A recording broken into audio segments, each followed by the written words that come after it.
Hello there, and welcome to Andre's YouTube vlog for January 20th, 2012. Well, I actually planned to make this vlog a little bit earlier, but the original cam that you saw the unboxing of the video earlier actually had a malfunction. I was up around a little before midnight last night talking to the tech at Rocketfish about the issue, and I took it back, and I got an even exchange, and everything worked out great, and I'm testing this new one, and it appears to have absolutely no trouble at all.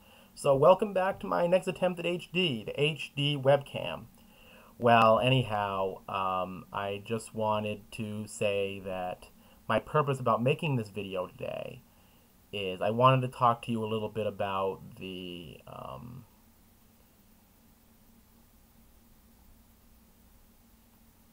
two bills that are going to be going through Congress this year and the ramifications they would make for the internet. Now, as you all know, 2 days ago, on January 18th, the online encyclopedia Wikipedia shut down for 24 hours from the stroke of midnight on the 18th to the stroke of midnight on the 19th.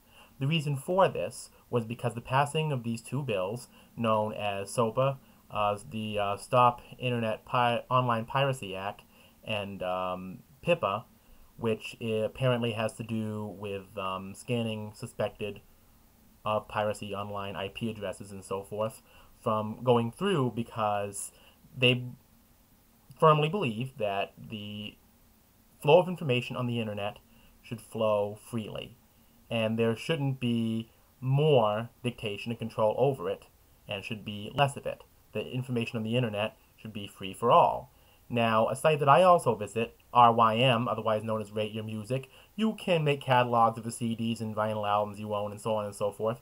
And as a music lover, of course, that helps me out. They shut down for a good portion of the day, too, following Wikipedia's stance. Wikipedia's stance became so popular, of course, it made headlines. It was actually on the Yahoo news feed on my web browser when I opened it up on the 17th. The day before the blackout occurred. And when you went to the Wikipedia site, there would be a big noirish black web page saying that something to the effect that could you imagine a internet without knowledge or something to that effect. And when it was over, I went to Wikipedia to investigate the situation, and they had a blurb at the top where you could go and find out the results of the blackout. Apparently they had hundreds of thousands, perhaps millions of hits on the site to see this, and on tons of Twitters, and apparently it created a huge amount of influence. And like I've always said, you know, people talk about the oil crisis. If everybody in America, never mind the world, everybody in America stopped using their cars for just one day, I honestly believe that it would send a huge message to people who are involved in the trade of fossil fuel and oil and so on and so forth. And that's only my opinion, just one little person out here in the world saying this. And as far as what Wikipedia has done, and RYM and everybody else who supports the anti-SOPA and PIPA stance, good for you. I'm glad to see people who are online and who use this medium to dispense knowledge, which is something that I've always believed. The internet is a great fountain of information from many sources for many people.